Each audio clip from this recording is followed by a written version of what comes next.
तर मराठी भाषा गौरव दिनानिमित्त मराठी प्रेक्षकांसाठी आणि मराठी कलाकारांसाठी अखिल भारतीय मराठी नाट्य परिषदेचे अध्यक्ष प्रशांत दामले यांनी तिकिटालय असं नवं ॲप आणलंय।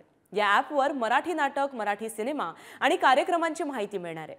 याबाबत प्रशांत दामले यांच्याशी खास बातचीत केली आमचे प्रतिनिधी श्रेयस सावंत यांनी। पाहूयात।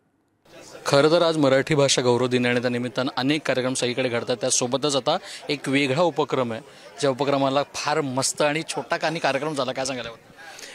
सर्वप्रथम सर्व रसिक प्रेक्षकांना मराठी भाषा दिनाच्या शुभेच्छा, मनापासून शुभेच्छा। मी रोजच मराठी बोलतो कारण मी मराठी नाटकात काम करतो आणि मला रोज प्रयोग असतो, पण एक विशेष अभिमान आहे की मराठी नाटकात काम करून सुद्धा मला प्रचंड आनंद मिळालेला आहे, रसिक प्रेक्षकांचं प्रेम मिळालेलं आहे आणि आशीर्वाद मिळालेला आहे। आजच्या दिवसानिमित्ताने एक प्रश्न आहे, काय झालं पाहिजे मराठी भाषा रंगभूमीवर, त्याबद्दल तुम्ही काय सांगाल? काय इच्छा तुमची? नाही, आता मी खरं सांगितलं ना तर शाळेपासून मराठी भाषा शिकवली गेली पाहिजे, शाळेपासून मराठी भाषा बोलली गेली पाहिजे।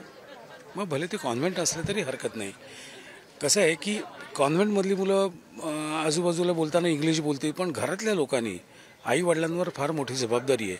आई वडील आणि घरातली जी मंडळी आहेत, आजी आजोबा, त्यांच्यावर खूप मोठी जबाबदारी आहे की निदान मुलगा घरात आली, मुलगी घरात आल्यानंतर तरी त्यांनी मराठीच बोलायला हवं। Come here, listen to me, असं ना काही गरज नाही।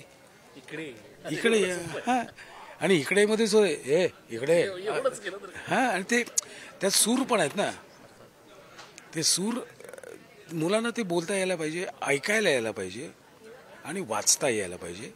ही अगदी बेसिक गरज आहे जी शाळेपासून आपण करू शकतो। शाळांनीही पुढाकार घ्यायला पाहिजे। त्याचबरोबर जे आईवडील खूप बिझी झालेले आहेत, सोमवार ते शुक्रवार फक्त शनिवार रविवारच त्यांच्यासाठी असतात, त्यांची फार परिस्थिती धावपळीची झालेली आहे, पण त्यातूनही जेव्हा मुलांशी बोलाल तेव्हा मराठीत बोला। इतकी बारीक गोष्ट केली ना तरी मराठी टिकू शकते।